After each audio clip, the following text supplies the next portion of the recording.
네. 그래서 오늘 좀 그림에 대해서 새롭게 최근에 제목을 지은 1월 초목도 또는 1월 초엽도, 그러니까 운벨트 괄호 열고 1월 초목도 이렇게 들어가죠. 1월 오봉도의 패러디죠. 그래서 1월 오봉도에 대해서 더 알아보니 이게 우리나라에만 있는 고유의 궁중화로 나와요. 그러니까 동아시아 전체에 퍼져 있는 어떤 형식의 어떤 양식적 그런 그림이 아니고, 지금 조선시대 때 독특하게 1월을 왕이 앉아 있는 뒤에 병풍으로 1월 오봉도를, 저는 1월 오학도로 배웠는데 1월 오봉도라고 지금은 이름이 굳어진 것 같고요. 1월을 자기 뒤에 배경으로 한다라는 것. 그러니까 참 이게 조선시대에 대한 여러 가지 가설이 많은데, 이 1월이를 합치면 명이잖아. 명나라. 명이 되는데,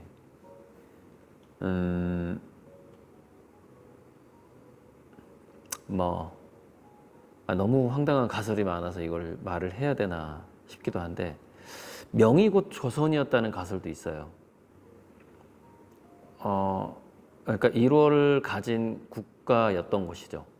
그러니까 그 명나라가 조선이었고, 아무튼 대조선이라고 그 가설 하신 분들이 있는데, 거기까지 넘어가면 이야기가 너무 퍼져 나가는 거고, 제가 지금 여기서 하고자 하는 것은 과연 1월 오봉도의 그 기원을 저는 보키오와의 이 고구려 벽화에 나오는 그림이죠. 달을 든 여와와 해를 든 보키란 말이에요, 이 그림이. 그리고 이제 보키요와도라고 해와 달이 하나로 합쳐져서 그려진 그림이 또 있어요. 화질이 정말 이렇게 안 좋은 건가? 보키요와도를 딱 치면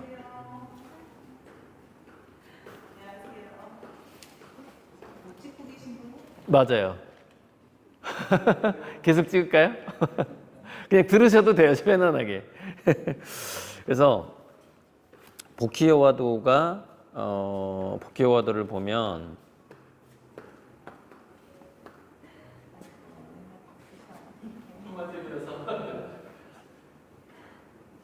와서 앉으세요. 지금 영상 찍고 있는데 괜찮아요? 아까 찍고자 했던 이야기를 지금 이제 그냥 여기 앉아서 계셔도 되니까. 저는 아까 찍은 줄 알았어요. 왜 아까 안 찍었냐면, 이거 두 개를 어느 정도 완성하고, 왜냐면 이 그림 제목하고 스토리가 관계된 스토리라서.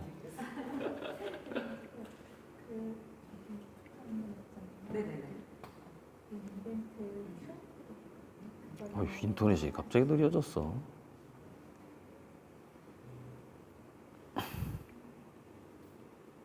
우연히 왔다가 보고서 부인이 하나 남편이 하나 산 거야. 각자 좋아하는 취향으로. 네, 서로 취향이 틀리니까 각자 자기만의 로켓. 근데 그거 두 개가 굉장히 인기 있는 거예요. 네, 그래서 부인은 작가예요, 부인도. 그렇구나. 그러니까 저기 그림 그리는 작가가 아니고 수필 작가. 지금 현재 동국대 대학원에서 공부하고 있고요. 중앙대 대학원은 끝났고.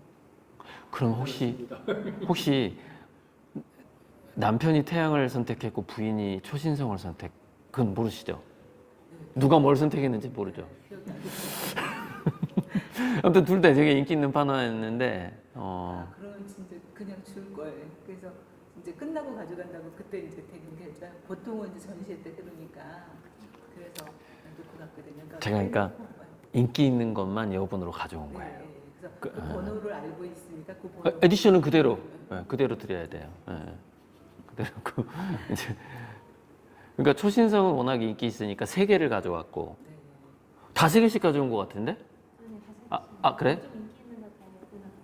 인기 있는 건 막 더 많이 가져오고 이랬어요. 4개씩 가져오고. 그러니까 아트페어 때는 사실 더 이렇게 그쵸. 우리 또 팬들도 사가고 이러니까 인천 아트쇼도 나가시죠 또? 안 나와요. 왜요? 예. 작년에 몰랐어요? 좀 에너지가 이게 좀 그래요. 돈도 그래도 조용 아트페어보다 나았다 그러던데. 이번에 네. 이번 그래서- 조용 아트페어가 너무 좀 사람도 없었고 음. 토요일에도 사람들이 편하게 걸어 다녔대요. 사실 올가을 아트페어가 저는 좀 망가질 거라고 봤어요. 그래서 올가을에는 아트페어 하지 말고 영종도 개인전에 집중하자. 그렇게 생각을 하고 있었어요. 새로운 음배트 작품들이 많아지고 있죠. 그러니까요. 네, 네. 저희 남편도 그거 좋아가지고 한 거잖아요. 그거 되게 역시 안목이 계세요.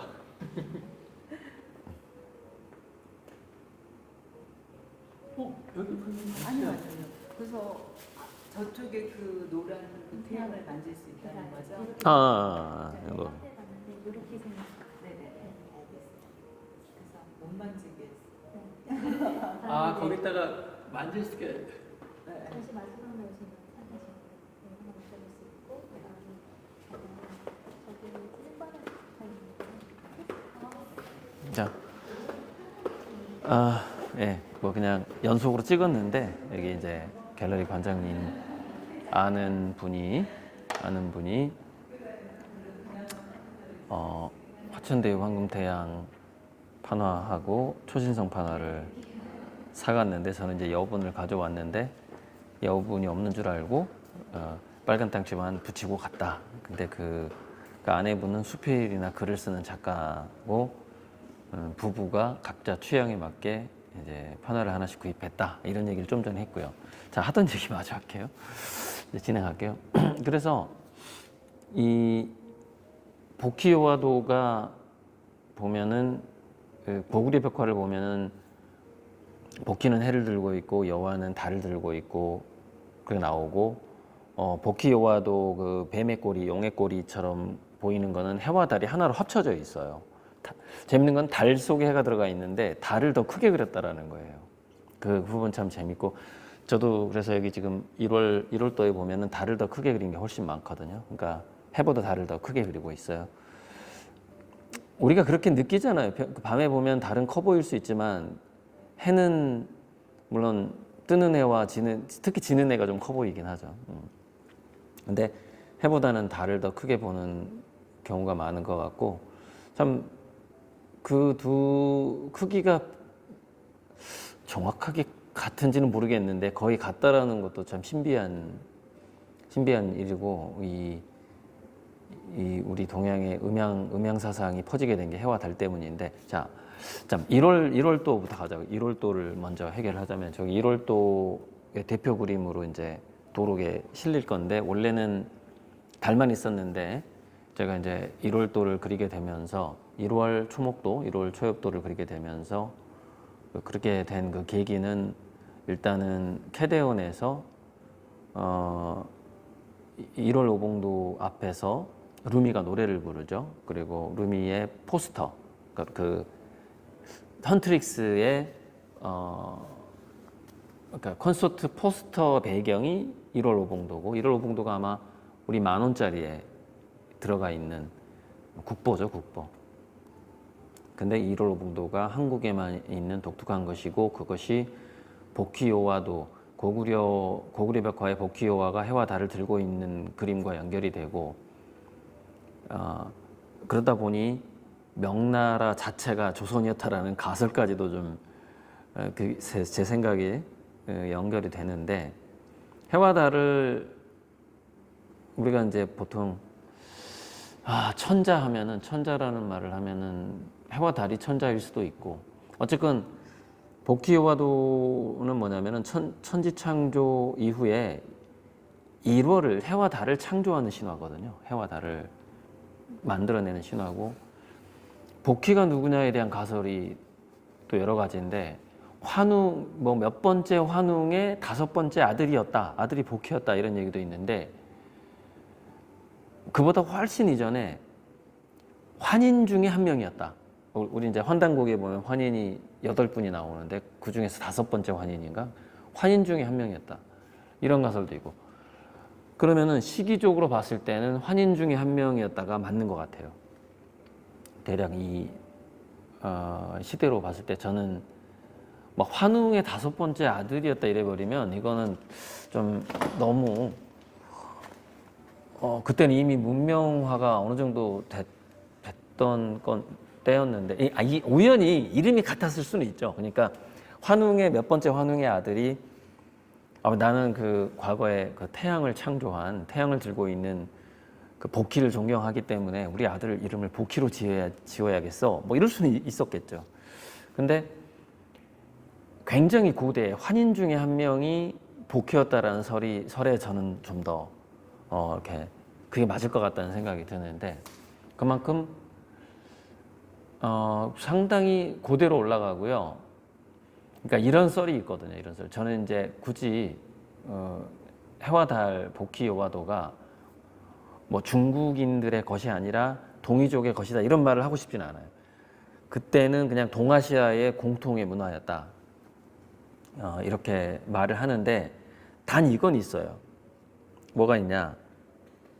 그 해와 달이 동시에 등장하는 1월도가 등장하는 그 문화가 중국하고 일본에서는 끊어져 버린 거예요. 1월이 없는 거예요. 중국과 일본은. 지금 1월을 계속해서 가지고 내려오는 그 복희여와의 신화를 가지고 내려오는 국가는 현재 한국밖에 없다라는 거예요. 그 얘기를 하고 싶은 거죠. 그래서 1월 오봉도가 그만큼 한국만의 독특한 그림의 한 표현 양식인데 그 표현 양식을 캐대언 감독이 저는 정말 1월 오봉도가 한국에만 있는 줄 지금까지 몰랐는데 한국의 독특한 지금 표현 양식이란 말이에요. 1월이 해와 달이 동시에 있는 이 그림이. 그래서 그것을 알고 나니까 더 이 움벨트에다가 해와 달을 동시에 그리는 1월 초목도를 꼭 해야 되겠구나 하는 생각이 들어서 지금 달이 한쪽에만 있는 걸 다 찾아내가지고 지금 해를 다 그려놓고 있어요. 그래서 1월도를 제가 여기서 처음에 1월도가 하나였다가 지금 10개까지 늘어났어요. 그러니까 해를 그려도 좋을 만한 그림들을 다 떼가지고 지금 다시 해를 그리고 있는데 한 10개에서 11개까지 될 것 같아요. 지금 보니까 또 해 그려도 될 만한 그림들이 있는데 이제 아미고가 이미 찜한 그림이라서 물어봐야 돼요. 허락을 맡고 이거 해를 한번 그려볼까요 말까요? 좀 허락을 맡아야 되는 것도 좀 있고 그러네요. 자, 그래서 1월을 그린다라는 것이 1월을 그린다라는 것이 좀 작은 의미는 아니다 이것이. 해와 달을 그림에 제가 이 얘기로 넘어가야 되는구나. 어떤 얘기로 넘어가야 되냐면은 이제 피카소 얘기로 넘어가야 되고 그다음에 이쪽 그림은 이제 여기는 1월 초목도예요 제목이. 그래서 제목과 관련된 영상을 지금 찍는 거예요. 여기는 달관이라는 제목을 지었어요. 그러니까 두 가지 의미가 있죠. 달을 본다라는 의미가 있고 달관. 또 하나는 이 달관이라는 것은 어떤 사물의 이치나 원리에 정통한 더 이상 더 알 것이 없을 정도로 그 지식에 정통한 뇌과학적으로는 그걸 뭐라 그러냐면은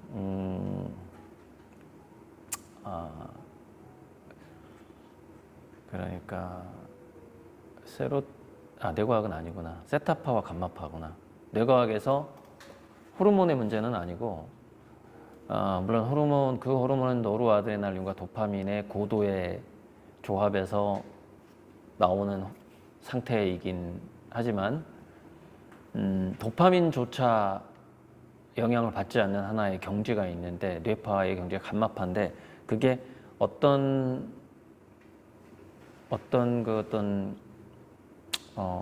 분야에 아주 달통한 사람들이 그 분야에 대해서 생각을 할 때 나오는 뇌파가 있어요. 그걸 감마파라고 하는 거예요. 감마파.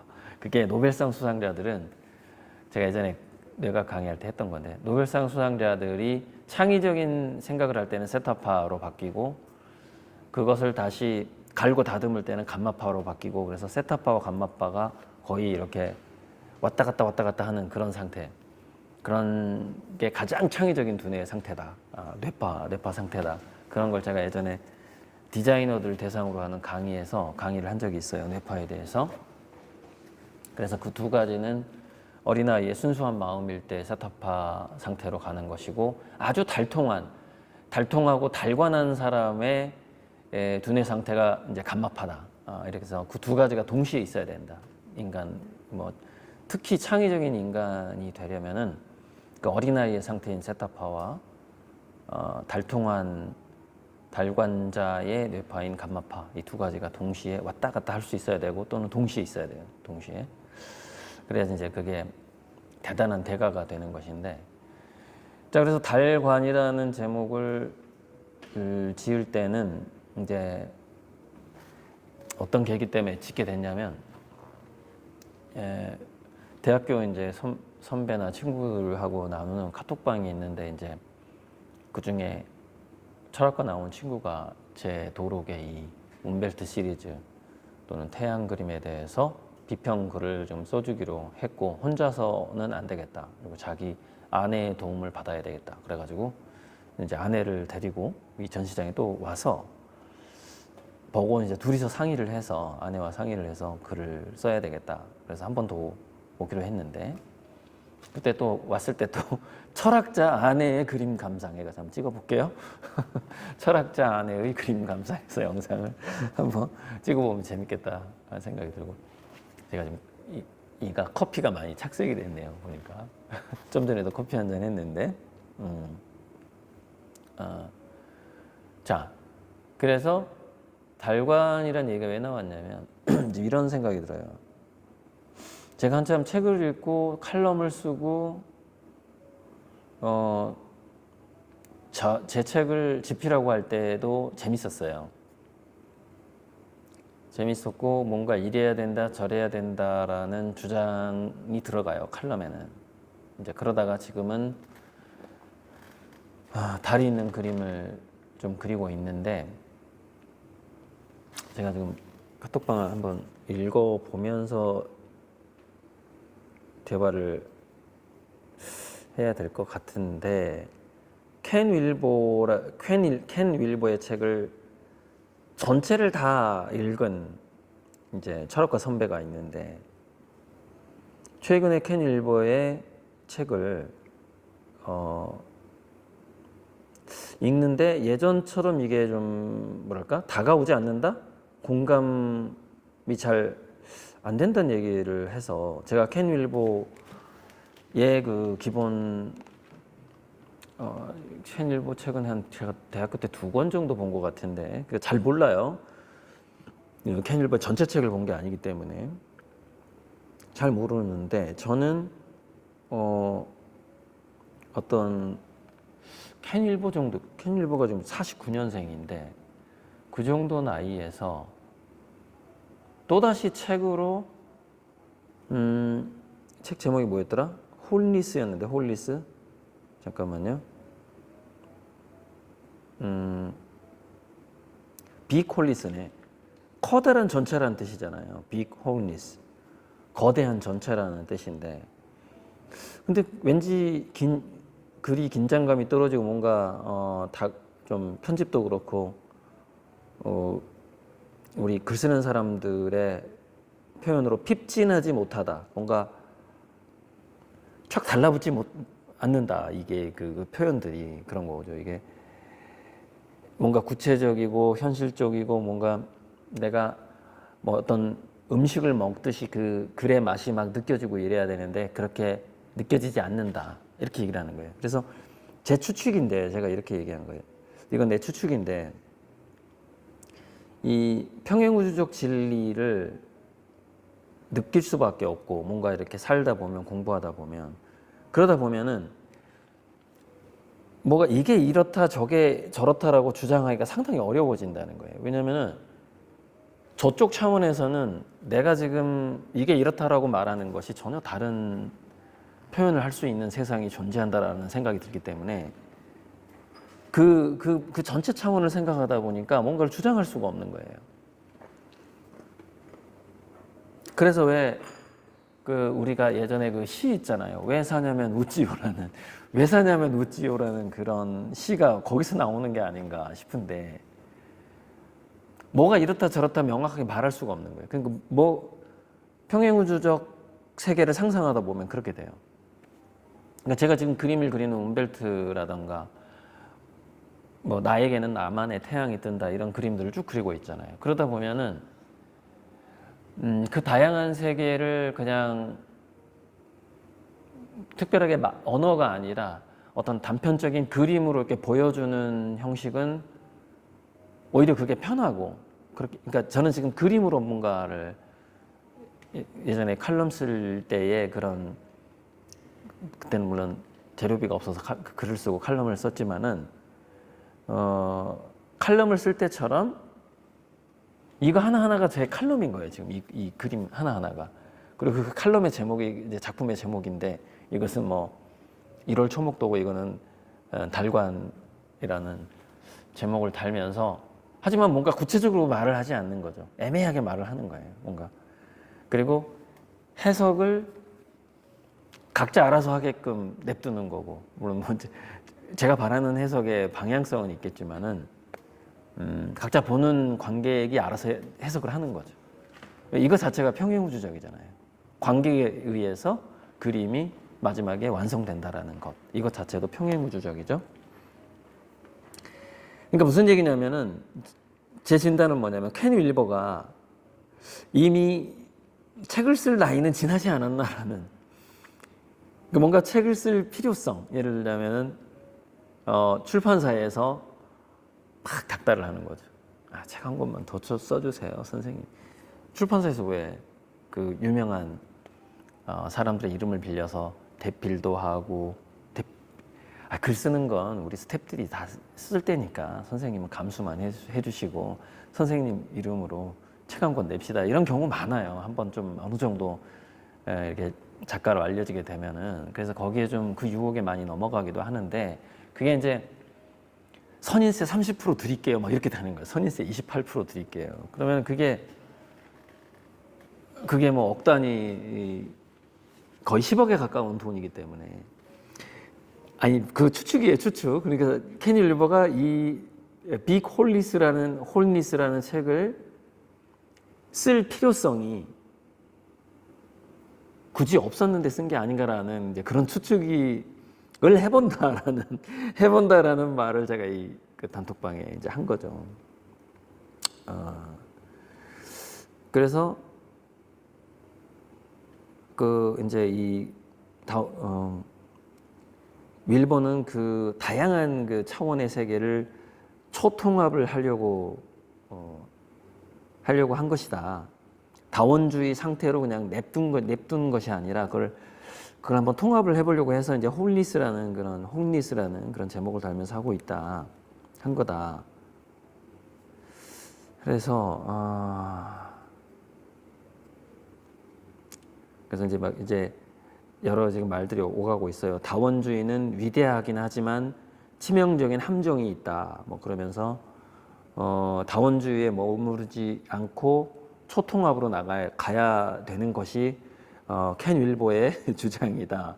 이러면서 이제 아직까지 지금 계속 논의가 안 끝나고 지금 계속 대화가 오가고 있어요.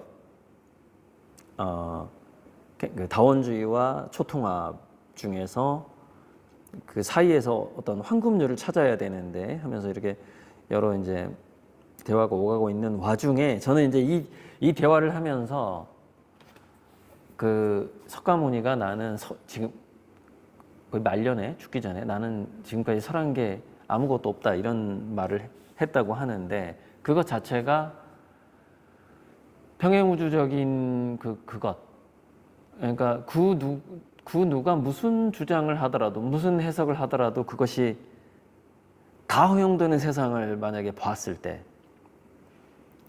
봤다라면 그걸 저는 달관이라고 생각을 했고 그것이 그 달관을 한번 해본 사람이라면은 뭔가를 주장하기가 되게 어렵다라는 거예요. 확실하게 말하기가 너무 어려운 거죠. 그래서 그 확실하게 말하기 어려운 것을 켄 윌버도 충분히 느꼈지만 그거 책을 써주세요. 누가 만약에 책을 써주세요 했을 때는 그 글을 잘 쓰기가 되게 어려운 거죠. 오히려. 그러니까 글로 형상화되기가 어려운 거예요. 그러니까 어느 경지에 가버리면은. 그러니까 막 말을 해요. 그 깨달은 자들이 그 부처님이든 예수님이든 그 말은 생각을 다 담을 수 없고 글은 말을 다 담을 수 없다는 말이 있는데 그 말을 한다는 게 어려워지는 거예요. 갈수록.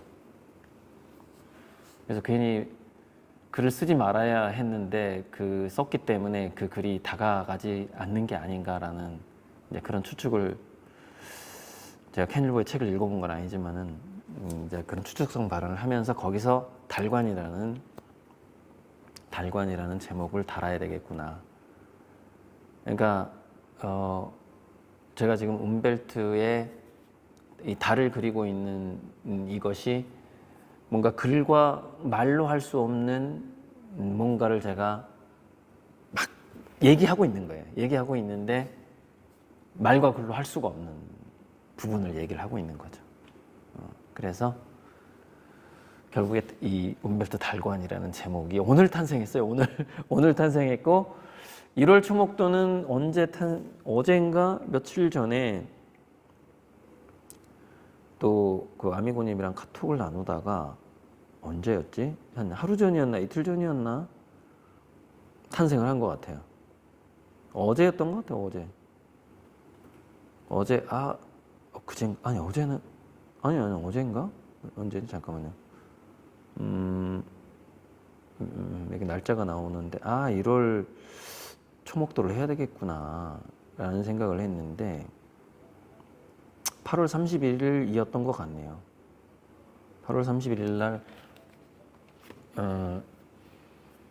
보키요와의 해와달, 고구려 벽화에 나온 해와달, 그리고 1월 오봉도, 그리고 고리들의 움벨트 1월 초목도로 이어지는 보키요와의 해와달, 조선시대 왕의 병풍의 1월 오봉도, 그 다음에 고리들의 1월 초목도로 이어지는 거죠. 이게 의미가 있어요. 해와달이 창조된 신화거든요. 보키요와는. 그러니까 태양의 아버지가 보키고 달의 어머니가 여왕 거예요. 탄생이죠. 그러다 그 해와달을 왕이 자기의 왕권 강화를 위한 하나의 배경으로 쓴 거예요. 조선시대 때. 왜냐면 지금 민주주의 시대잖아요. 그래서 그 해와달이 초목을 위해서 존재하는 거죠. 잡초를 위해서. 사실 이거 쑥이잖아요. 쑥 얼마나 흔해요. 쑥대밭 할 때 하는 바로 그 쑥. 그 쑥풀을 위해서 해와달이 떠 있는 거죠. 물론 그 쑥풀 사이에 반딧불이들이 있고 이게 이제 1월 초목도인데 보키요와의 해와달에서 1월 오봉도를 거쳐서 고리들의 1월 초목도로 이렇게 해와달의 그 의미가 이거는 성숙되어 가는 것이고 완성되어 가는 것이라는 생각이 드는 것이죠. 그래서 이 해와달의 이미지를 1월 오봉도를 궁중예술이라 그래가지고 지금도 똑같이 따라 그리는 화가들 많아요. 그 그림 가지고 잘 팔려. 그리고 또 잘 팔고 지금도 궁중 무슨 공모전 같은 게 있어요. 그러면은 그 1월 오봉도 병풍으로 그려서 그리기 시간 오래 걸리죠. 그걸 그려서 이렇게 내고 상도 받고 해요. 근데 민화 작가라고 부르죠. 민화 작가. 그걸 모방이라고 그러잖아요. 모방. 따라 그리기. 그래서 그거를 약간 팝아트적으로 가면은 그거를 이제 응용이라고 하는 것이고. 근데 저는 눈동자의 우주를 그리다가 캐데온의 1월 오봉도 등장 이후에 1월의 그림이 보키요와로 연결이 되고 그것을 내가 한 번 더 승화시킬 수 있겠다라는 느낌이 들었고 그래서 이제 이렇게 등장을 하게 된 건데 1월 초목도가 이 정도 오게 되면은 많이 변한 거죠. 이거는 모방도 아니고 응용을 지나서 뭔가 오마주 패러디 이후의 단계까지 와버린 거죠. 그러니까 새로운 창조가 돼버리는 거예요. 1월이 잡초를 위해서 떠 있다. 왕이나 인간이나 뭐 중요한 인물을 위해서만 떠 있는 것이 절대 아니다. 모든 것을 위해서 이 우주는 다 연결되어 있고 모든 서로가 다 서로를 위해서 존재하는 어떤 그런 세계를 표현해주고 있잖아요. 그래서 이 정도 경지까지 왔을 때에 비로소 피카소의 그 명언이 좋은 예술가는 모방하고 훌륭한 예술가는 훔친다라는 명언이 있단 말이에요. 피카소의 명언. 그러니까 훔치는 정도에 간다라는 것이 얼마나 어려운 일인가 하는 얘기를 해보고 싶은 거예요. 그러니까 피카소는 이런 것 같아요. 고호가 밀레를 처음에 모방을 했죠. 밀레를 막 모방을 해요. 밀레의 그림을 모방하기 80장이 된다나 밀레를 모방한 것만 고호가 수십 가지 그 연습을 하는 거죠. 낮잠 자는 것도 밀레 그림이었고. 그런데 고호는 스토리로 유명해진 화가인데 밀레의 그림을 훔쳤다라고 볼 수 없는 데까지밖에 못 갔어요. 그러니까 응용 2단계까지밖에 한 거죠. 1단계 모방, 2단계 응용, 3단계 새로운 창조까지 가야 되는데 고호에게는 밀레의 그림을 새로운 창조까지 갈 만한 시간적인 여유가 없었어요. 너무 일찍 죽었잖아요. 시간적인 여유가 없었어요. 피카소는 근데 시간적인 여유가 있었죠. 피카소는 자기 선배 마티스 그림이라든가 과거에 자기 이전에 있었던 거의 모든 화가들의 그림을 모방을 했을 겁니다. 어려서부터 모방하고 응용하고 별짓 다 하다가 이제 마지막에 창조의 단계까지 입체파까지 이르게 되면서 창조의 단계까지 간 거죠. 그래서 모방과 응용의 단계를 넘어선 훔치는 단계로 간 화가다라는 평가를 받는 것이고, 그래서 그런 말을 할 만한, 그러니까 명언을 아무나 한다고 그게 이게 누구의 명언이야 이렇게 남지는 않거든요. 피카소 정도가 돼야 좋은 화가는 모방하고 훌륭한 화가는 훔친다. 그래 누구 말이야? 피카소가 했어. 그래야 인정이 되잖아요. 그렇듯이 그런 명언의 주인공이 된 거죠. 그러니까 어떤 구호나 말을 처음 짓는다고 그것을 상표 등록을 한다고 그 구호나 말이 그 사람의 것이 되냐 이거죠. 실제 그 삶으로 보여줘야만이 그 사람이 되는 것이기 때문에, 그래서 제가 선보농제라는 말을 지어놓고 이제 그 선보농제를 이제 완성해가는 이 굉장히 무겁다면 무거운 어떤 짐을 지고 지게 됐죠.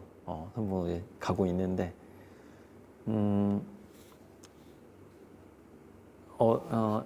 근 3일 이내에 8월 31일 날 생각했던 1월 초목도하고 또 오늘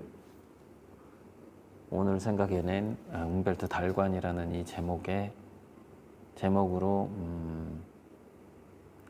제가 1차적인 좀 썰을 풀어보는 것이고,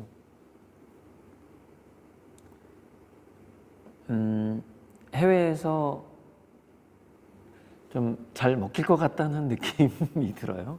이 달관 시리즈하고 1월 초목도 시리즈가 그런 느낌이 들어서 이 제목을 지은 지 지금 3일이 안 지났는데 이 따끈따끈할 때 이 제목이 어떻게 어떤 이야기를 하다가 그러니까 달과는 사실 켄 윌버의 비 콜니스라는 책에 대해서 논의를 하다가 이제 짓게 됐고 1월 초목도는 캐대언의 그 1월 오봉도 그거 그래요? 이게 한국에만 있어요? 막 이렇게 대화를 나누다가 그럼 굉장히 중요하구나. 이 1월 그림이 한국에만 있다면 이건 굉장히 중요한 것이다. 이건 내가 훔쳐야 된다 바로. 그러니까 해와 달을 동시에 그려왔잖아요, 제가. 그 해달별이라는 제목도 있잖아요, 제 그림 중에. 단 해를 주인공으로 삼고 달을 이렇게 엑스트라처럼 그렸죠. 근데 두 개를 이제 동등하게 오히려 달을 더 크게 그리고 해를 더 작게 그리고 있죠, 지금은. 그렇게 발달을 했죠. 근데 1월 오봉도를 이제 확실히 그 제목을 패러디를 해서 가져오고. 그래서 지금 이 정도 그림이면은 뭐 혹자는 야 이게 무슨 훔친 거냐 응용에 불과한 거지라고 말할 수도 있겠지만 이제 제 화가로서의 주관적인 만족도는 이 정도면 훔쳤다라고 말할 수 있다. 그 만족감이 들어서 뭐 이 영상을 1월 초목도 기념 영상을 한번 찍어보는 겁니다. 달과는 플러스 달관. 그래서